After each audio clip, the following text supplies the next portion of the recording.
వారి దేవతలు అనుకున్నా, ఇంకా వేరే వేరే దేవతల గురించి మాట్లాడుకున్నా, దేవుడు వస్తాడని ప్రవచనాలు కొన్ని సంవత్సరాల క్రితమే లిఖింపబడ్డాయంటే అది చిన్న ఆషమాష విషయం కానే కాదు. ఇంకా వారి గురించి చెప్తానని ఇంకా దాఖలాలు కూడా ఉన్నాయి. కొన్ని మాటలు మాట్లాడుకుంటే సర్టిఫికేట్ కూడా ఉండదు. ఆయన ఎక్కడ పుట్టాడో తెలియదు, ఎలా ఉంటాడో తెలియదు. అయినా కానీ వారి రూపాలు ప్రతిభలో నేటికి ప్రపంచంలో కనబడుతూ ఉంటాయి. ఎవరయ్యా అంటే ఎక్కడెక్కడో పుట్టుకొచ్చిన దేవతల గురించి మనం మాట్లాడుకుంటాం. ఇంకా అంతేందుకు మనం తెలుగు రాష్ట్రం నుంచి వచ్చేసాం కాబట్టి మనకు చాలా సుపరిచితమైన విగ్రహాల గురించి బాగా తెలుసు. కానీ మన ప్రభు గురించి మాట్లాడుతున్న మాట ఏంటంటే ఆయన పుట్టకన్నా ముందే ప్రవచనాలు ఉన్నాయంట. ప్రభు గురించి ప్రవచనాలు ఉన్నాయి. ఆయన వచ్చిన తర్వాత చెప్పాలనుకుంది ఇంకా ప్రాంతమే కాదు, ఆమె ఎవరి గర్భాన్ని వస్తుందో కన్యక పేరు కూడా చెప్పారు. కన్యకల్లోనే వస్తారు. ఇంకా మాట్లాడుకుంటే ఆమె ఏ స్థలంలో ఉండి రాబోతుందో స్థలం కూడా ఆయన పుట్టకన్నా ముందే చెప్పేశారు పిల్లగా. ఆ మాట కూడా చూసుకుని ముందుకెళ్దాం పిల్లలు. మనకు దోదమైన పాటలు తెలిసిన మాటలు, కానీ ఒక విషయాన్ని నేను ముందుకు తీసుకురావాలని ఆశపడుతున్నాను. మీక గ్రంథము త్వరగా తీద్దాం పిల్లరా. బెత్లెహేము పరిసర ప్రాంతాల గురించి మాట్లాడుకుని ముందుకెళ్దాం. బెత్లెహేము ఎఫ్రాతా యూదా వారి కుటుంబంలో అంటారు. ఎక్కడంట? బెత్లెహేము ప్రాంతాన్ని కూడా చెప్పేశాడు పిల్లరా. ఒక కుటుంబాన్ని గురించి చెప్తున్నాడు, అంతేకాకుండా ప్రాంతం గురించి కూడా చెప్తున్నాడు పిల్లరా. అది నెరవేర్పు జరిగిందంటారా? మరి జరిగింది కదా పిల్లరా. మత్తయి సువార్త 2వ అధ్యాయం 5వ వచనం చదివిన పిల్లరా. త్వరగా తీద్దాం. కొత్త నిబంధన మొట్టమొదటి పుస్తకం 2వ అధ్యాయం. అమ్మా, యూదా దేశపు బెత్లెహేమా, యూదా దేశపు బెత్లెహేమా, ఎంత మాత్రము అల్పమైన దానవు కావు, పరిపాలించు అధిపతి నీలో ఉండి వచ్చును అని సరిపోతుంది పిల్లరా. ఎక్కడ రాబడిందంట? ఆ ప్రవక్త ద్వారా యూదా బెత్లెహేములో రాబోతున్నట్టు. ఆయన యూదుల్లో నుంచి బెత్లెహేము పరిసర ప్రాంతం నుంచి అదే గ్రామం నుంచి వచ్చినట్టుగా ప్రభు గురించిన ప్రవచనాలు కొత్త నిబంధనలో నెరవేర్పు జరుగుతున్నాయి. అంటే కొన్ని విషయాలు జ్ఞాపకం చేస్తాను. ఆయన ఎవరి గర్భాన రావాలి? కన్య గర్భాలే రావాలి. ఏ ప్రాంతంలో నుంచి రావాలి? బెత్లెహేము పరిసర ప్రాంతంలో నుంచి రావాలి. ఇంకా మాట్లాడుతూ ఆయన ఎందుకు రావాలో కూడా హోషేయ గారు రాస్తూ ఉంటారు. ఆ మాట కూడా చూద్దాం పిల్లలు. హోషేయ గ్రంథము 13వ అధ్యాయం 14వ వచనం చదువుదాం పిల్లలు. హోషేయ గ్రంథము 13వ అధ్యాయం 14వ వచనం. ఆయనను పాతాళ వశంలో నుండి నేను విమోచించుతును,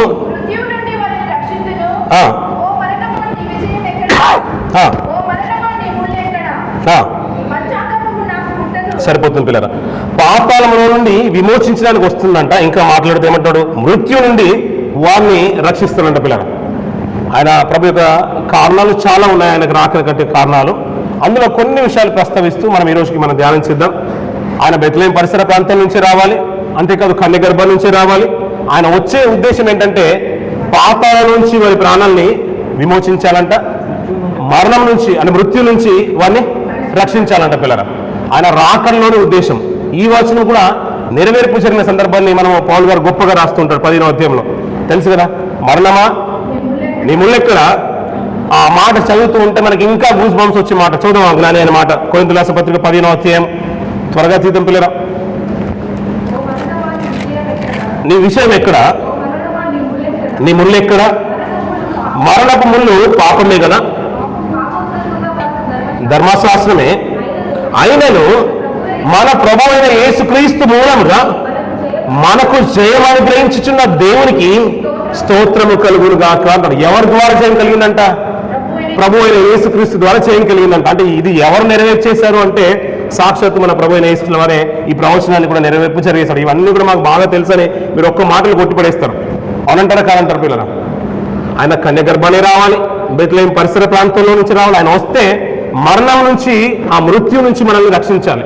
ప్రపంచ మానవాళ్ళని మృత్యు కంటే ఒక కేర్ ఆఫ్ అడ్రస్ లేదు, అది ఆ పాతలోకి తీసుకుని వెళ్ళిపోతుంది. అక్కడి నుంచి విడిపించుకొని తీసుకొని రావాలంటే దాన్ని జయించిన వాడే ఈ లోకానికి రావాలి. అలాంటి ఆయన ఎవరైనా ఉన్నారంటే సాక్షాత్తు ప్రభువైన యేసుక్రీస్తు వారే. మనకు బాగా తెలుసు కాబట్టి దీన్ని చాలా తక్కువగా చూస్తున్నాం. కానీ పిల్లరా, మిగతా వారితో కంపేర్ చేసుకుని చూస్తూ ఉంటే ఏమండి, పుట్టకన్నా ముందు కొన్ని ప్రవచనాలు, కొన్ని వేల సంవత్సరాల క్రితం ఉన్న ప్రవచనాలు సహా నెరవేర్పు చేసింది ఎవరైనా ఉన్నారంటే మన సాక్షాత్తు మన ప్రభువే అండి. పుట్టిన తర్వాత కూడా ఆ ప్రతిదీ ప్రవచనాత్మకంగానే ముందుకు వెళ్తుండే. ప్రాంతము చెప్తాడు, గ్రామము చెప్తున్నాడు. అంతేకాదు ఆమె కన్యక అంటున్నాడు పిల్లరా. ఏమంటే ఆ రోజుల్లో చాలా మంది కన్యకలు ఉన్నారండి. మరియమ్మలు చాలా మంది ఉన్నారండి. యూదా గోత్రంలో నుంచి రావాలి.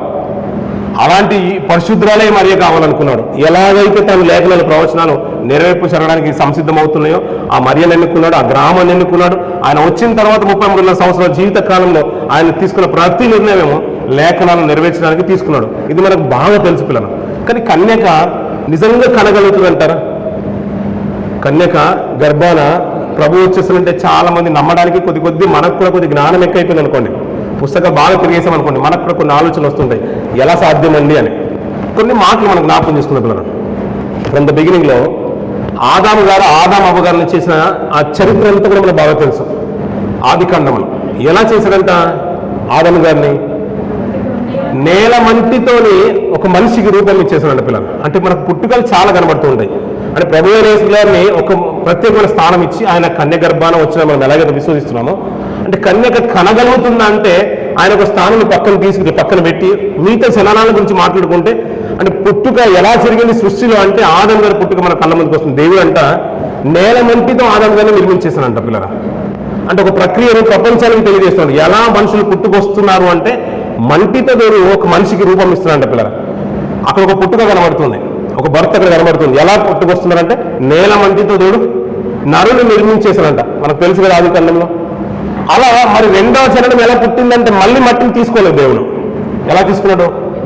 ఒక పక్కట ఎముకను తీసుకున్నాడు. ఆదాములో నుంచి ఒక ప్రత్యేకమైన స్థానం ఇచ్చి ఒక ఎముకను తీసుకొని అవ్వను కలిగేశాడు. మళ్ళీ రెండొక పుట్టుక మనకు పరిచయం చేస్తున్నాడు దేవుడు. ఆయన చేసిన విధానాలు చూడని మళ్ళీ అందరూ వాడిని నేను వాడట్లేదు, నేను వాడను అంటున్నాడు. నాకంటే ఒక ప్రత్యేకమైన స్థానం ఉంది. దేవుడు అంటేనే పిల్లరా, దేవుడు అంటేనే మనకు ఒకటి గుర్తుంచుకోవాలి. ఆ మధ్య కాలంలో చాలా మీమ్స్ మనం చూస్తుంటాం, రీల్స్ మనం చూస్తుంటాం. ఒక యాక్టరు ఇలా చేతితో నీళ్ళు అనగానే ట్రైన్ వెనుక వెళ్ళిపోతుందంట పిల్లరా. విన్నారా లేదా? మీరు చూసారు లేదా? బహుశా మీకు బాగా సుపరిచితమే. ఇలా అనుకో ఉంటే ట్రైన్ వెనుక వెళ్ళిపోతుందంట. ఇది పిచ్చి కాకపోతే ఇలాంటివి పెడతారని మనం అనుకున్నాం. ఆయన మనుషులకు అసాధ్యమే, కానీ దేవుడు అంట లేని వాటిని ఉన్నట్టుగా చేయవాడంట. అదే దేవుడు. ఆయన క్యారెక్టర్ ఏంటయ్యా అంటే లేని వాటిని ఉన్నట్టుగా చేసేవాడే దేవుడు. ఇప్పుడు అందరినీ ఆ చేస్తే ఆయన దేవుడు ఎలా అవుతాడండి? మనం బాధపడినట్టుగా, మనం ఆలోచించినట్టుగా మన ఆలోచన లేదంటే ఇది అయిపోగానే త్వరగా వెళ్ళిపోవాలి, ఏదైనా స్పెషల్గా మనం కుక్ చేసుకోవాలి, మనం ఫుడ్ తినాలి, మనం ఆలోచించుకో మళ్ళీ రేపు కూడా డ్యూటీ కూడా ప్రిపేర్ అవ్వాలి, ఇది మన ఆలోచన. కానీ దేవుని ఆలోచన ఎలా ఉంటాయంటే సర్వమానవానికి కావాల్సిన ప్రతి ఈవిని తగిన కాలంలో ఇవ్వాలి. ఎవరు ఇవ్వలేంది, ఎవరు చేయలేంది, ఎవరు ఆలోచించినట్టుగా ఆలోచించలేంది, అంతే కదండి. అందుకని లేని వాటిని ఉన్నట్టుగా, ఉన్న వాటిని లేని వాటిగా చేయవాడే దేవుడు. ఆయన ఆలోచన విధానం చూడండి. మట్టి నుంచి ఆదాము చేశాడు, మళ్ళీ మట్టిని వాడలేదు. ఆదాము పక్కటెముకలని అవ్వను చేశాడు, మళ్ళీ పక్కటెముకను వాడలేదు. మళ్ళీ మూడో జన్మానికి 2 జన్మాలు మనకు అక్కడ కనబడుతున్నాయి. ఒకటి మట్టి నుంచి వచ్చిన పుట్టుక, 2 పక్కల నుంచి ఎముకల నుంచి వచ్చిన పుట్టుక, రెండవది ఇద్దరు కలయిక వల్ల వచ్చిన పుట్టుక కనబడుతుంది. 3 జన్మాలు అక్కడే కనబడుతున్నాయి. సారీ, అక్కడే కనబడుతున్నాయి కదా పిల్లల. 3 జన్మలు అయిన తర్వాత దేవుడు దానితో ఫిక్స్ చేశాడు ప్రపంచ మానవాళికి. జన్మలన్నీ కూడా భూమిని ఈ రీతిగానే మీరు నిర్ణయించమన్నాడు. భూమిని మీరు నిర్మించండి, అభివృద్ధి పరచండి, దాన్ని లోపరచుకోండి. అల్టిమేట్గా ఏంటంటే నా యొక్క ఇష్టాన్ని అంతా కూడా మీరు ఏం చేయాలంటే నెరవేర్చాలి, విస్తరింపచేయమన్నాడు. భూమిని అంతా కూడా మీరు విస్తరించండి. ఆదాము మీరు విస్తరించండి, మీ భార్య భర్తలు ఇద్దరు విస్తరింపచేయండి. భూమిని అంతా కూడా విస్తరింపచేయాలని ఒక భారాన్ని తన పిల్లలైన వీరి మీద పెట్టేశాడు దేవుడు. ప్రపంచాన్ని దానికి ఫిక్స్ చేశాడు పిల్లల. జనాలలో 3 రకాలు మనకు అక్కడ కనిపించేసాయి. ఇక మన కన్యక, ఆ 4వదే కన్యక గర్భాన దేవుడు పుట్టిస్తున్నాడు పిల్లలు. దీనికంటే ముందుగా ఒక మంచి మాట జ్ఞాపకం చేసుకున్న పిల్లల, మనకు ఆదాము గారు మనకు బాగా తెలుసు. అలాగే కొత్త నిబంధనకు వచ్చే కంటే ముందుగానే కొత్త నిబంధనలో మొట్టమొదటి మాట ఎవరి పేరు ప్రస్తావించబడుతుంది? అక్కడ అబ్రాహాం గారి పేరు ప్రస్తావించిన పిల్లల. ఆదాము ప్రతిసారి చాలాసార్లు సందర్భాల్లో కూడా జ్ఞాపకం చేశాను. నీతిగా బ్రతికిన వారు చాలా మంది ఉన్నారు. ఆది కాండంలో ఆది అన్ను అన్నారు. యోహాను సువార్తకు వచ్చేసరికి దేవుడు ప్రస్తావన తీసుకొస్తుంటాడు. కానీ కొత్త నిబంధనకి మూలమే అబ్రాహాం గారి పేరు వస్తుంది పిల్లల. ఆయన అంత ఇంతలా పోల్చుకోవడానికి ఒక గ్రంథానికి, నిబంధన రక్తానికి మూలమైన మాట అబ్రాహాం గారి పేరు తగిలించి మరి పెడుతున్నాడు. ఎందుకు అంత గొప్పవాడు అంటే చాలా గొప్ప పిల్లల. అతని గురించి మనం చాలా లోతుగా మనం ఆలోచిస్తుంటాం. కానీ వారి జీవితంలో దేవుడు గొప్ప మేలు చేశాడు పిల్లల. మనకి ఇంతవరకు మనకు తెలిసిన విషయంలో 4 మన స్థితిగతులు చూసాం. కన్యక గర్భాన వచ్చిన ప్రభువైన యేసుని చూసాం. ఆదాము గారు జననానికి ఏ రీతి కారణమైందంటే మట్టి నుండి దేవుడు తీసుకొని వచ్చాడు. ఆదాములో నుంచి అవ్వను తీసుకొని వచ్చేసాడు. ఆదాము తర్వాత వీరిద్దరి కలయిక ద్వారా, అవ్వ తర్వాత వచ్చిన కలయిక, ఇద్దరి కలయిక ద్వారా వచ్చిన పుట్టుకలు చూసాము. ఇది ఇంతవరకు బాగానే ఉంది. మరియమ్మ గర్భాన ప్రభు వచ్చే వరకు కూడా 3 జన్మాలే ప్రపంచానికి తెలుసు పిల్లల. అలా నాలుగవది ఏమన్నా ఉందంటే సాక్షాత్ మా ప్రభువైన యేసు వారి జననంతోనే ప్రపంచానికి ఒక సూచన తెలిసింది. అందుకని ఏంటంటే యెషయా గ్రంథంలో మాట, కాబట్టి ప్రభువు తానే ఒక సూచన అంటే కాబట్టి ప్రభువు తానే ఒక సూచన, ఒక అద్భుతాన్ని తానే చేస్తానంట. సూచక్రియ తానే చూపిస్తానంట. ఇప్పుడు అందరిలో ఆలోచించండి పిల్లరా, అందరిలో ఆలోచించండి. మామూలుగా ప్రభువైన యేసు భూమి మీద సంచరిస్తున్న కాలంలోనే అప్పటికే యేసు అనే పేరు వ్యక్తి కలిగిన వ్యక్తి బైబిల్ గ్రంథంలో కనబడుతూ ఉంటాడు. యేసు పేరు పెట్టుకున్న వ్యక్తి బైబిల్ గ్రంథంలో లిఖింపబడ్డది. ఈ రోజుల్లో యేసు అనే పేరు కలిగిన సహోదరులు కూడా మనకు కనబడుతూ ఉంటారు. అంటే ఆ రోజు కూడా ప్రభువైన యేసు సాదా సీదాగా అందరి గర్భాన్ని వచ్చినట్టుగానే ఇద్దరు కలయిక ద్వారా వచ్చేసారు అనుకోండి, ప్రపంచం గుర్తెరుగుతుందంటారు. రక్షకుడు వస్తాడు, విమోచకుడు వస్తాడు, మెసేజ్ వస్తాడని కొన్ని వందల సంవత్సరాల క్రితం నుంచి ప్రవచనాలు ఉన్నాయి.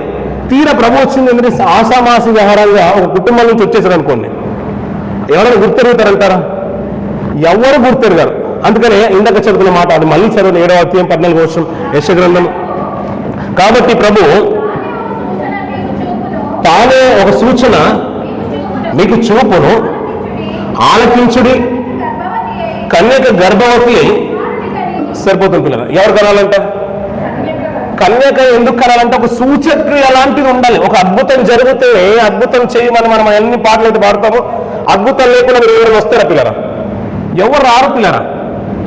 అంత ట్రెండ్ మారింది. క్రైస్తవుల్లో కూడా ఒక మంచి అంటే మెచ్యూర్డ్ లైఫ్లోకి వచ్చేసాం. ఏంటంటే ఒక మిరాకిల్స్ జరిగితేనే సాహసంకి వస్తాం, మిరాకిల్స్ లేకపోతే మనకు సాహసాలు రాము. చాలా మట్టుకు అడగైపోయారు పిల్లలు. కానీ విశ్వాసంలో బలమైన కుటుంబాలు ఉంటాయి చూసారు పిల్లలు. వృద్ధాప్యంలో మన తాతలను చూసేవాళ్ళం.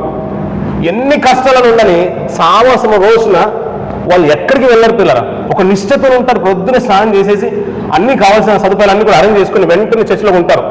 ఎవ్రీడే ఈవినింగ్ టైంలో ఒక సర్వీస్లో ఒక రేడియో ధారావాహిక వచ్చేది. ఆ 7 గంటల సమయంలో ఆ టైంకి వాక్యాన్ని రేడియోలో వినేవాళ్ళు పిల్లలు. అప్పట్లో చూసేవాళ్ళం గొప్ప స్థితిగతులు, భక్తి జీవితాలు. ఈ కొత్త జీవితాలకు వచ్చిన తర్వాత ట్రెండ్ మారేపోతుందంటే మిరాకిల్స్ లేకపోతే ఎవరు ప్రభుని నమ్మరు పిల్లరా.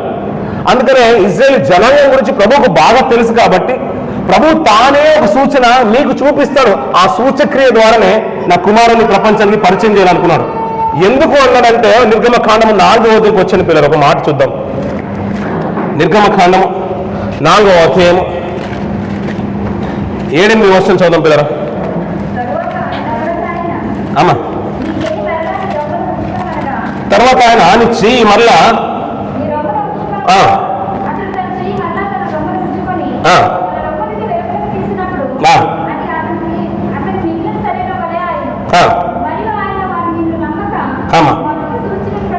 అక్కడ చూడండి పిల్లరా, ఇది మామూలు వీలైతే అండర్లైన్ చేసుకొని, వారు నమ్మకపోతే ఒకవేళ ప్రజలు నమ్మకపోతేనంటే ఏం చేస్తారో చెప్తున్నా చూడండి పిల్లరా.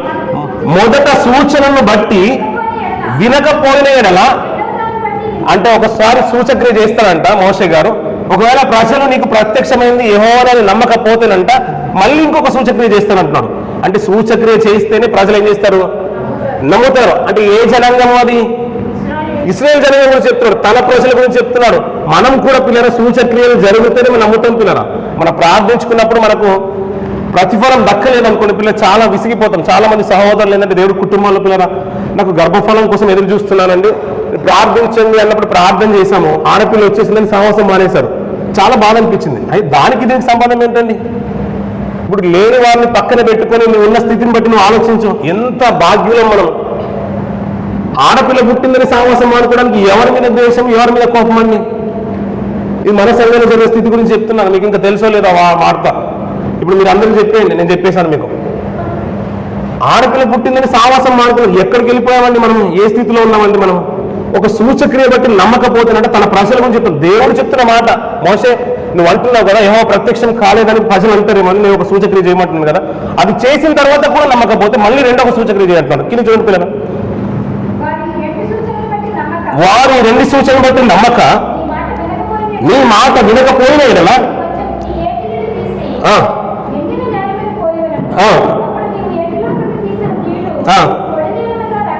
సరిపోతుంది. ఈ కింది భావన అంతా కూడా చదువుతుంటే అదే అనిపించినాను. తన ప్రజల్ని తన వైపున మళ్లించుకోవడానికి ఇప్పుడు దేవునికి ఏమవుతుందంటే సూచక్రియలు అవసరమైన పిల్లలు. అది అనాది కాలం నుంచి జరుగుతూనే ఉంది. అందుకనే యెషయా గారి కాలం వచ్చేసరికి ఏమంటారంటే ప్రభువు తానే ఒక సూచన నీకు చూపిస్తాను అంటాడు. ఎలా సూచక్రియ, ఎలాంటి సూచక్రియ అంటే కన్య గర్భానే రావాలంట పిల్లల. ఇందాక అబ్రహం గారి సంబంధాన్ని నేను తీసుకొచ్చాను. ఆయన ఎంత గొప్ప అంటే పిల్లల, ఇంచుమించు 25 సంవత్సరాల నిరీక్షణకు ప్రతిఫలం ఇస్సాకు గారు అన్నాం. అది అలా ఉంచితే పిల్లల, అతని భార్య అయిన పేరు ఆమెకు తెలుసు కదండి, మాకు బాగా సుపరిచితం అంటారు కదా మీరు. ఆమె భార్య పేరు ఏం పేరండి? సారా గారి పిల్లల. ఆమె గర్భాన ఇస్సాకు పరకం ఉందంటే పిల్లల, ఆమె గర్భం ఉడికిపోయిందంటాడు పిల్లల. అక్షరాలు అలాగే రాస్తాడు. కొంతకాలం అయిపోయిన తర్వాత, ఒక వయసు మీద వెళ్ళిన తర్వాత పిల్లల, చాలా మట్టుకు అందరికి మెచ్యూరిటీ ఉంది కాబట్టి చాలా మట్టుకు ఏంటంటే మనందరికి తెలిసిన మాట ఏంటంటే, కొంతమందికి ఆ యోగ్యం అనేది దక్కదు కొన్ని ఏళ్ళ తర్వాత, వృద్ధాప్యం వచ్చిన తర్వాత. అంటే ఉడికిపోయిన తర్వాత సారా ఎందుకు నవ్వుతుందంటే, ఎందుకు నవ్వుతుంది? నా గర్భం ఉడికిపోయింది కదా, నేను ముసలిదాన్ని కదా, ఈ టైంలో నేను గర్భాన్ని కనడం ఏంటి, నా కుమారుని కనడం ఏంటి, అది ఇస్కరేలంత విస్తరించడం ఏంటని అబ్రాము నమ్మేశాడు, సారాయి కూడా నవ్వేసింది. ఇద్దరు నవ్వేశారు అక్కడ. కానీ అన్యాయంగా మనం సారాన్ని పక్కన పెట్టేశాం, ఆమె నవ్విందని. కానీ నవ్విన వాళ్ళు ఇద్దరు ఉంటారు. అంటే ఈ వయసులో నేను కలగలనా అని, ఎందుకంటే గర్భం ఉడికిపోయిందంట, ఆ టైంలో కనలేదంట పిల్లల. మరి అలాంటి ఆవిడ కనేసిందా, కనలేదా? అంటే ఉడికిపోయిన గర్భాన్ని కూడా దేవుడు ఏం చేయగలుగుతాడు? ఏమన్నా తిరిగి తనను క్షీణింపజేసి తన గర్భఫలాన్ని దేవుడు ఇవ్వగలిగిందా? లేనిది. గర్భాన్ని ఇవ్వాలనుకుంటే కన్యకను ఏ రీతిగా దేవుడు వాడుకోలేకపోతాడు పిల్లలు? ఆయన వాడుకోవాలనుకుంటే ఎలాగైనా వాడుకోగలుగుతాడు. అందుకని మన ప్రక్రియలో మనకు 3 తర్వాత కొత్త నిబంధనకు వచ్చిన తర్వాత 4వ వచనం కనబడుతుంది, కన్యక గర్భాన ప్రభు వచ్చినట్టుగా కనబడుతుంది. ఇంకా ఈ స్టేట్మెంట్ కూడా ప్రపంచానికి ఇంకొక మాట చెప్తాడు యోహాను గారు. ఈ స్టేట్మెంట్ కూడా దేవుడు మార్చాలనుకుంటే మార్చగలుగుతాడంట. ఇద్దరి కలయిక ద్వారా వచ్చే జనాంగాన్ని ఆ విధమే కాకుండా ఇంకొక కొత్త జనాంగాన్ని కూడా దేవుడు సృష్టించగలుగుతాడంట. లూకాసు వార్త చూడండి పిల్లలు, ఆ మాట కూడా అంటారు. లూకాసు వార్త 3వ అధ్యాయం 8వ వచనం.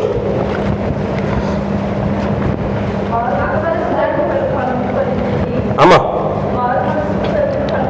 ఫలించుడి, అబ్రాము తండ్రి అని మీలో మీరు అనుకునవద్దు. మళ్ళీ ఒకసారి చదవం. మరి దేవుడు ఈ రాళ్ల వలన అబ్రాముకు పిల్లలు పుట్టింపగలడని మీతో చెప్పుచున్నదంట పిల్లలు. ఏదో మాట ఆషామాషి అన్న మాటలు కానే కాదు పిల్లరా. అందుకని ఒక్కొక్క ప్రతి వర్షం మనకు అర్థమవడానికి కొన్ని నెలలు అక్కడ గడపాల్సిందే. ఆయన అనుకుంటేనంట రాళ్ల వలన కూడా పిల్లలు పుట్టింపగలుగుతారంట. ఏమని మట్టిలో నుంచి ఆదాము చేసిన ఆయనకి రాళ్ల వల్ల పుట్టింపలేడంటారా? పుట్టింపగలడు కదండి.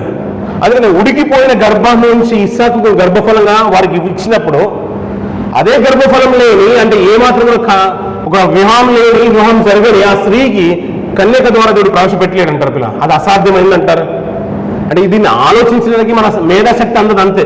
ఈ మధ్య కాలంలో క్లోనింగ్ వ్యవస్థ అని, ఇంకా మాట్లాడుకునే టెస్ట్ ట్యూబ్ బేబీ అని చాలా మట్టుకు వచ్చేసాయి కదా పిల్లరా. అది కూడా అంత ఆషామాషి కానే కాదంట పిల్లరా. ఇది ఎప్పుడో దేవుడు చేసేసాడు. ఈ మధ్య కాలంలో పిల్లరా మనకు బాగా ఇది ఎక్కువగా పాపులర్ అయిన మాట ఏంటంటే టెస్ట్ ట్యూబ్ బేబీ. అదంటే పిల్లరా మన బాడీలో ప్రవేశపెట్టిన తర్వాత, ఒక తల్లి గర్భాశయంలో ప్రవేశపెట్టిన తర్వాత అంటే పిల్లరా మనకు అందరికీ తెలుసు, తెల్ల రక్త కణాలు, ఎర్ర రక్త కణాలు ఉంటాయి బాడీలో, తెలుసు కదండి. ఏదైనా ఒకటి మన బాడీలోకి వస్తేనంట ఈ తెల్ల రక్త కణాల దాడి ఎక్కువైపోతుందంట. అంటే ఎక్కువ అవుతుందంట. వచ్చిన బాడీలోకి ఏదైనా ఇంజెక్ట్ అయినా, ఏదైనా వస్తువు వచ్చినా, అంటే బ్యాక్టీరియా వచ్చినా, ఏదైనా ఇంజెక్ట్ బెడ్లోకి ఏది వచ్చినా కానీ ఇది ఫైట్ చేస్తూనే ఉంటుందంట. అలా ఫైట్ చేసి ఒకవేళ అది సెట్ అవుతే ఈ సిస్టమ్ అంతా కూడా సక్సెస్ అవుతుంది. ఇది సక్సెస్ అవ్వకపోతే ఎన్నిసార్లు ప్రయత్నించే సరిపోదంట. ఇంచుమించు 1,75,000 నుంచి 2,50,000 అవుతామంట ఈ ప్రాసెస్కి. ఒక బాగా సుపరిచితమైన, అంటే బాగా తెలిసిన తల్లి ఒక హైదరాబాద్ సంఘంలో ఉంది. తనకు కొన్ని ఏళ్ల తర్వాత కూడా నిరీక్షించి ఇంచుమించు 6 సార్లు ప్రయత్నం చేసిందంట పిల్లలు ఈ సిస్టమ్ని ఎలాగైనా ఆ ప్రాసెస్లో నాకు గర్భఫలం దక్కితే బాగుంటుందని. ఇరువురు వెళ్తుంటే ప్రతిసారి ఈ తెల్ల రక్త కణాల దాడి ఎక్కువైపోయి ఆ బిడ్డ, అంటే ఆ సెల్స్ ఏదైతే ఇంజెక్ట్ చేస్తుందో అది ప్రవేశపెట్టిన వెంటనే అవి చనిపోతున్నాయంట. ఆ సెల్స్ అన్ని కూడా డెడ్ అయిపోతున్నాయంట. అమ్మ, ఇది మా వల్ల కాదని డాక్టర్స్ కూడా చేతులు ఎత్తేసారంట పిల్లలు. అంటే అంత ఈజీ కాదనే విషయం మనకు అర్థమవుతుంది పిల్లలు. కానీ కలిగించిన ఆయనకి ఏం అసాధ్యం ఉంటుంది పిల్లలు? దేన్నైనా చేయగలుగుతారు. కొన్ని ప్రక్రియలు మనం ఆలోచించడం పిల్లలు. ఇవన్నీ అర్థం అవడానికే కొన్ని చెట్లను చూసినా, కొన్ని జంతువులు చూసినా వారు ఎవరి సహాయం అక్కర్లేదు పిల్లల. తనకు తానుగా కనగలుగుతున్నాయి, తనకు తానుగా ఇంకొక విత్తనాలు ఇస్తున్నాయి, ఇంకొక కొన్ని తనకు తానుగా కొన్ని తన ప్రతిరూపాలని లోకంలోకి ప్రవేశపెడుతున్నాయి. ఇవన్నీ చేయగలిగింది నాకు అసాధ్యమైన ఏదైనా కలగా. ఆ మాట అంత డెప్త్ ఉంది కాబట్టి ఆ మాట అంటున్నాడు. నీకు అమ్మా సారా నువ్వు అలా మాట్లాడుతున్నావు నువ్వు నవ్వుతున్నావు కదా, నా మాట నువ్వు చూసి నువ్వు నవ్వుతున్నావా? ఉడికిపోయే రీతిగా చేసేది నేనే, దాన్ని తిరిగి జీవింపగల సామర్థ్యం కలిగిన వాడిని కూడా నేనే, నేను నీకు ఇవ్వలేనా? ఇంకా కొత్త మీదకి వచ్చే వరకు మాట చూడండి పిల్లలు, రాళ్ల వల్ల కూడా ఏం చేస్తున్నాడు దేవుడు? పిల్లల్ని పుట్టింపగలుగుతున్నాడు పిల్లలు. ఏమంటే ఆయన వచ్చిన తర్వాత ఆయన ప్రక్రియ అంతా కూడా చూడండి పిల్లలు. సాషామాషిగా ఈ లోకంలోకి వస్తుంటే ఆయన ప్రభు అని చెప్తే ఎవరు నమ్ముతారండి? ఇంకా రాజుల గ్రంథాలకు వెళ్తూ ఉంటే ఆ ప్రవచనాలు కూడా వేరే అండి. రాజుల గ్రంథాలకు వెళ్తుంటే ఆ ప్రవచనాలు కూడా వేరు. రాజరికంలో నుంచి రావాలని దేవుడి ప్రణాళిక కాదు. చిట్ట రాజును మరీ హేళనగమానంగా ఆ స్థితిని చూసి దేవుడు శపించేస్తాడు. నీ గర్భంలో నుంచి నేను నా రాజుని తిరిగి ఏ రాజు రాదని అతన్ని శపించేస్తాడు. అందుకని కన్యక అవసరం ఉంది. అది కూడా యూదా గోత్రం నుంచి దేవుడు ఏర్పాటు చేసుకుని మరియమ్మని ఎన్నుకొని మరియమ్మ గర్భాన దేవుడు ప్రవేశపెడుతున్నాడు పిల్లలు. ఇవన్నీ కూడా అర్థం అవడానికి పిల్లల దైవికమైన జ్ఞానం కావాలి. అలాగే లోకంలో ఉన్న సైన్స్ కూడా చాలా అవసరం. ఫిజిక్స్ అంతా కూడా అర్థమవుతూ ఉంటే కొన్ని మనం ఈజీగా మనం ఇట్టే సమాధానం చెప్పగలుగుతాం. లోకంలో చాలా మట్టుకు పిల్లలు మన వస్తువులను ఆలోచించినా మనకు అర్థమవుతూ ఉంటాయి. అది దేనికి సంబంధం లేకపోయినా కానీ దేవుని ప్రక్రియలో తన వంతు పాత్రను పోషిస్తూ దేవుని సృష్టిలో భాగంగా బ్రతుకుతున్నాయి. అలాంటిది దేవుడు అనుకున్న రీతిగా ప్రణాళికలు ప్రవేశపెట్టేశారు. కొత్త నిబంధన కాలం ప్రారంభమవుతున్న ఈ దినములు అంతమందు అంటాడు. కాలం పరిపూర్ణమైనప్పుడు అంటాడు. కన్యక ద్వారా మరియమ్మ గర్భాన బెత్లెహేము పరిసర ప్రాంతంలో ప్రభుని ప్రవేశపెట్టిన తర్వాత ప్రపంచానికి ఏలికగా చూపించాలనుకున్నాడు ప్రభుని. అందుకని అందరికీ వింతగా చూపించేశారు. సర్వలోక సమూహం అంతా కూడా ఆయన సన్నిధి చేరిన తర్వాత ఆ ప్రకాశం ఎంత ఉంటుంది పిల్లలు. అప్పట్లో ఉల్క పడిందనే మాటలు మనం వింటుండేవాళ్ళం. ఆకాశం నుంచి తెగిన నక్షత్రం గురించి చెప్పేవాళ్ళు. వాల్కలేని మనం పడినప్పుడు కానీ అగ్నిపర్వతాలు బద్దలైనప్పుడు కానీ ఒక వెలుగు ప్రపంచంలో చాలా మటుకు ఆ దేశాల్లో కనబడుతూ ఉంటుంది. ఆ పర్లోక దూత సమూహం అంతా కూడా అంట, సమూహ సైన్యం అంతా కూడా భూమి మీదకి వచ్చేసిందంట. ఎవరిని ప్రపంచానికి చూపించడానికి? ప్రభుని చూపించడానికి. ఆయన వచ్చిన తర్వాత చూడండి పిల్లలు ఎలాంటి అద్భుతాలు పిల్లలు. ఆయన క్యారెక్టర్ అంతా ఇంత కాదు పిల్లలు. ఇలాంటి మాటలు వింటూ ఉంటే నిజంగా అంత గొప్ప మన దేవుడు అన్నట్టు కనిపించదు పిల్లలు. ఆయన వచ్చిన తర్వాత చూడండి పిల్లలు బాల్యం అంతా కూడా బోధకుల మధ్య అనేకుల మధ్య నిలబడుతూ మాట్లాడుతూ వారితో పాటు శోధిస్తున్నాడు. ఇలా పొంది కదా ధర్మశాస్త్రం, ఇలాంటి విషయాలు ఉన్నాయి కదా అని వారిని ప్రశ్నిస్తున్నాడు. ఇంకా యుక్త వయసు వచ్చిన తర్వాత ఆయన సూచక్రియలు అద్భుతాలు చూడండి పిల్లలు. అంత ఇంత కాదు కదా, కానీ ఎరుగని రీతిగా గుడ్డివాడికి ప్రపంచంలో ఇంతవరకు జరిగిన ప్రక్రియ లేదు, అలాంటి సంఘటన లేదు కదా. అలాంటి గుడ్డివాడికి ఆయన కంటి చూపునివ్వడం ఏంటి పిల్లల? కొన్నేళ్ల నుంచి రక్తస్రావం కలిగిన స్త్రీకి ఆయన తిరిగి ఆ దార కట్టేలా చేసిన చూసారు పిల్లరా. ఎలాంటి అద్భుతాలు పిల్లరా. వాటి గురించి నేటికి తల్లులు బాధపడుతూనే ఉంటారు పిల్లరా. అంతే ఆషామాషి కాదు కదా పిల్లరా. వారు ఆ జీవనమే ఘోరంగా ఉంటుంది. అలాంటి స్థితిగతులు ఉన్నవారు సరిగ్గా తినలేరు, వారు ఉండలేరు, పడుకోలేరు, అన్ని బాధలు. ఆమెను అలా అంత స్వస్థపరచగల సామర్థ్యం చూడండి పిల్లరా. ఆయన ఆషామాషి వ్యక్తి కాదు పిల్లరా. ఆయన్ని బట్టి అంటే ఆయనను బట్టి దేవునికి మహిమ చేకూర్చబడాలి. అక్కడ ఉన్న రోగుల్ని బట్టి కూడా ప్రభువు హైలైట్ అవ్వాలి. ప్రపంచానికి ప్రభు గురించిన గొప్పతనం అందరికీ తెలియాలనుకున్నాడు. అందుకని లాజర్ లేపే విధమే కానీ, పాడే మీద ఉన్న ఆ వీరరాజు యొక్క కుమారుని లేపడమే కానీ, ఇవన్నీ కూడా అద్భుతాలు ఎవరి కొరకై అంటే ప్రభువును గొప్పగా చూపించడానికి. ఈ లోకానికి రక్షకుడు వచ్చేసారయ్యా. ఆయన మృత్యు నుంచి అనేకులు విమర్శించడానికి వచ్చేశాడు. అంతేకాదు మనలందరినీ కూడా ఆ పాతన వశం కాకుండా తప్పించడానికి ఈ లోకానికి వచ్చేసిన విషయం ధర్మశాస్త్రం ఏ రీతి అయితే ప్రవచనాలు ఎత్తి చూపించిందో అవన్నిటి కూడా మనకు చూపించి మరి మనల్ని అలర్ట్ చేస్తున్నారు పిల్లలు. పాత నిబంధనలో ఎన్నైతే ప్రవచనాలు ఉన్నాయో, ఎన్నైతే లేఖనాలు ఉన్నాయో వాటన్నిటిని కూడా మరొకసారి మనకు జ్ఞాపకం చేసడానికి కొత్త నిబంధన కాలం మనకు కనబడుతుంది. అదే విషయం మనకు అర్థం అవడానికి పిల్లల జకరియా ఎలిజబెత్ సందర్భం కూడా మనకు బాగా తెలుసు. బాగా తెలుసు కదండి. ఆ మాట చూసుకొని మనం ఊహించేద్దాం పిల్లరా. వచ్చండి పిల్లరా. లూకా సువార్త 1వ అధ్యాయం 5వ వచనం నుంచి కొన్ని మాట చూద్దాం పిల్లరా. అమ్మా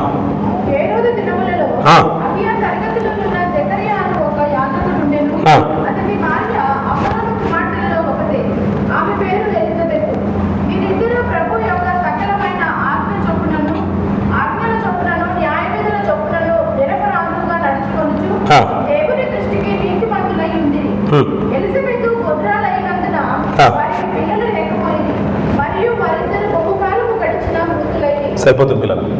ఏమైపోయారంటే బహుకాలం గడిచిన వృద్ధులైపోయారు. వారికి ఇచ్చారా లేదా దేవుడు? ఏమంటే అలాంటి సాధ్యపడని కూడా చేయగలుగుతాడు కదా మన దేవుడు. సాధ్యపడని కూడా చేయగలుగుతారు కదండి. అసాధ్యమైనది కూడా సుసాధ్యమైనది చేయగల సామర్థ్యుడు ఎవరండి? మన దేవుడు. అందుకనే ఆయన్ని మనం దేవుడు అంటున్నాం. మనం అందరితో పోల్చట్లేదు, మనుషుల్లో రూపలేదు. ఎవరు చేయలేనిది, మనుషులకు అసాధ్యమైంది దేవునికి సాధ్యపరచగలిగింది. అందుకని ఆయన్ని దేవుడు అంటున్నాం.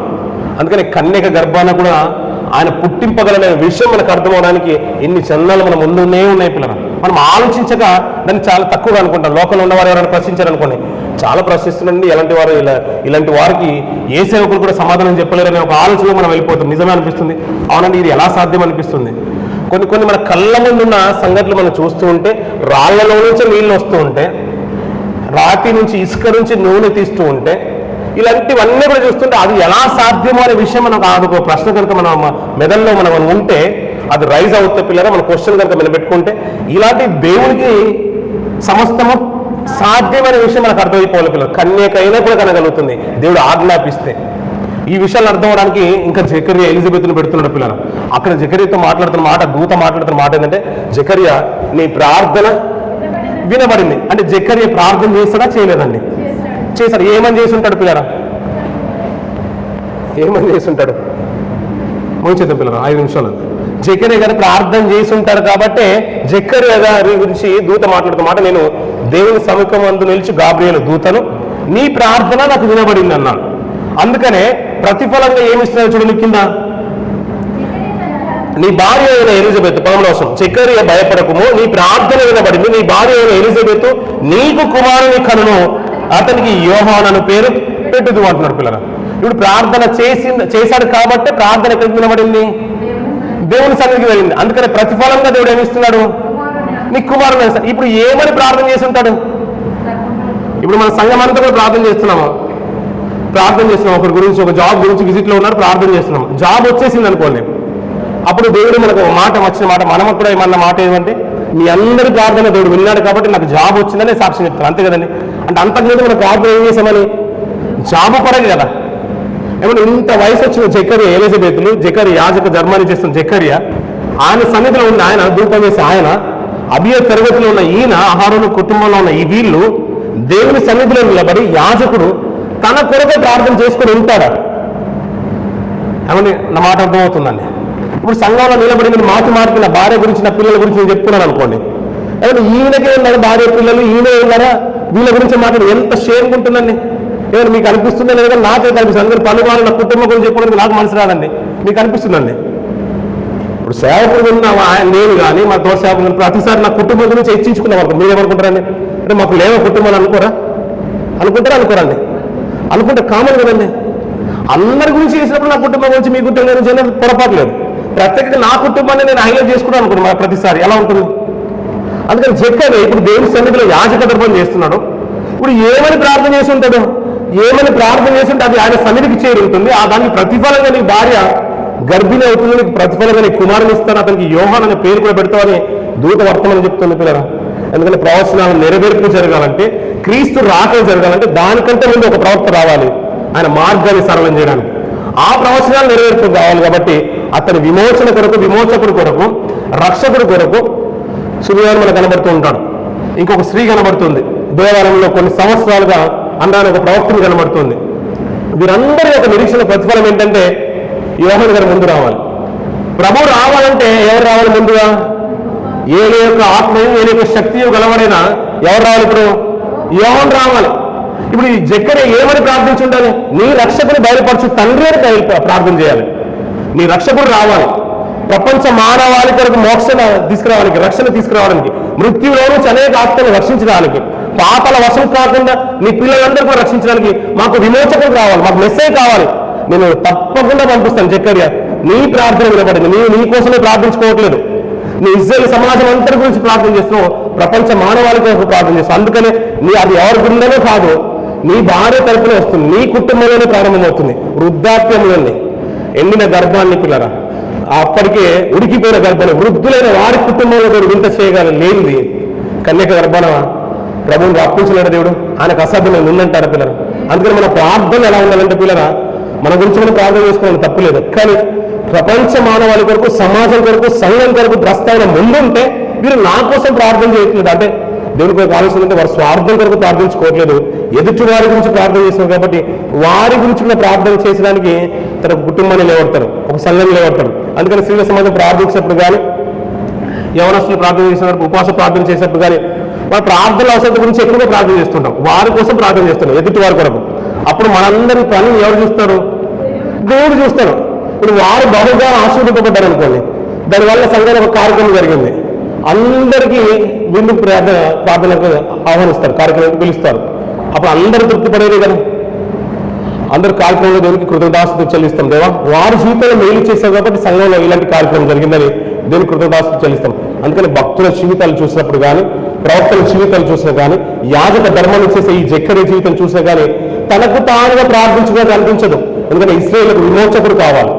నువ్వు కన్యక గర్భాన వస్తాడన్న కదా మెస్సయ్య, ఎప్పుడు వస్తాడు అనే ప్రార్థన వాళ్ళు ఇంకా చేస్తూనే ఉన్నారు పిల్లలు. అందుకనే వెంటనే దూత నిలబడి మాట్లాడుతున్న మాట ఏంటంటే, అది ప్రారంభము జరిగిపోతున్నది ఎవరో కాదు, నీ భార్య గర్భంలో నేను యోహాన్ని పుట్టిస్తున్నాను, అతను వచ్చి మార్గాన్ని సరళం చేస్తాను, దాన్ని తదనంతరం జరిగేదే రక్షకుడు ఈ లోపలికి రాబోతున్నాను. అందుకని క్రిస్మస్ సీజన్లో ఉన్నాం కాబట్టి పిల్లల ప్రభు గురించి ఆలోచించే ప్రతి మాట మన ఆత్మీయ జీవితానికి మేలైపోవాలి, దోహదపడాలి. మనం చిన్నగా చూడడం మానేయాలి. ఇది ప్రవచనాలు నెరవేర్పు జరుగుతుందంటే నిజంగా ఆయన ప్రణాళికలు ఎన్ని భాగాలు ఉంటే, ఈ రీతి ఆయన సన్నిధిలో మనం కూడా ఉన్నామంటే, ఆయన సన్నిధికి వచ్చామంటే ఇది ఆశమాసగా జరిగింది కాదు. ఆయన దృష్టిలో మనకంటే ఒక గొప్ప స్థానం ఉంది. అందుకని నేను సాహసం నేను మానుకోను. ఈ క్రిస్మస్ సీజన్లో మనం గల్ఫ్లో ఉన్నాం, గత సంవత్సరం ఎక్కడో ఉన్నాం, గల్ఫ్లో ఉన్నాం, ఈ సంవత్సరం ఇక్కడ ఉన్నాము, గత సంవత్సరం ఎక్కడో ఉన్నాము. మమ్మల్ని దేవుడు నేను నడిపించాడు, కుటుంబాలతో పాటు కలిసి గాడికి ప్రార్థన ఇచ్చారు కాబట్టి ఇంకా కృతజ్ఞత కలిగి ఉన్నాం పిల్లలు. దేవుని గొప్పగా చూడడం మనం నేర్చుకున్నాం పిల్లరా. దేవుని ఉన్నతంగా చూసుకుందాం. మనకంటూ ఒక ప్రణాళిక ఉందంట. క్రీస్తులో మనల్ని ప్రేమ చేత ఏర్పాటు చేసుకున్నాడంట పిల్లరా. నువ్వు కావాలనుకున్నాడు, నీకు అనారోగ్యం కలిగితే నీకు స్వస్థత ఇవ్వాలనుకున్నాడు, నీకు ఆ కష్టంలో ఉంటే, నీ బాధల్లో ఉంటే నీతో పాటు నీ కుటుంబ ప్రార్థనలో ప్రభు ఉంటున్నాడు, మనతో పాటు మన సంఘంలో మన ప్రార్థనలు ఆయన వింటున్నాడు. ప్రతిదానికి ఆయన సహకారిగా ఉంటుంటే ఆయన విడిచిపెట్టి వెళ్ళక పిల్లలు. ఆత్మీయ జీవితాలు గట్టిగా పట్టుకో, నాతో పాటు ప్రభు ఉన్నాడని ఆత్మీయ జీవితంలో ఇంకా నీకు బలమైన మాటలు రావాలంటే దేవా నాతో మాట్లాడు, నన్ను బలపరచు, ప్రతి స్థానంలో నాతో పాటు నువ్వు నన్ను నడిపించు, నన్ను ప్రార్థించు. అల్లాడు ఇశ్రాయేలు మొరలు విని ఆయనకు రక్షకుని ఏ రీతి అయితే పంపించేశాడో నీ ప్రార్థనకు ప్రతిఫలంగా ఆయన నీతో నిలబడతాడు. ప్రతి దాంట్లో ప్రతి సమస్యకు పరిష్కారం దేవుడిస్తాడు. అనారోగ్యం వెంటనే ఆరోగ్యం ఉంటుంది, కష్టం వెనుకనే సుఖం ఉంటుంది, నష్టం వెనుకనే లాభం ఉంటుంది, మన దుఃఖం వెనుక ప్రతిదానికి ఆనంద వస్త్రాలు కూడా దేవుడు ధరింపచేయగలుగుతాడు పిల్లరా. ఏ రీతి అయితే క్రిస్మస్ సీజన్లో ఉన్నాం పిల్లరా, ఆ శుభాలు, సంతోషము, సమాధానం మనకు, మన కుటుంబాలకు, సంగతులందరికీ సదా తోడుగా ఉండదు కాక ఈ మాటలు దేవుడు దీనికి ఆశ్రయించడు గాక.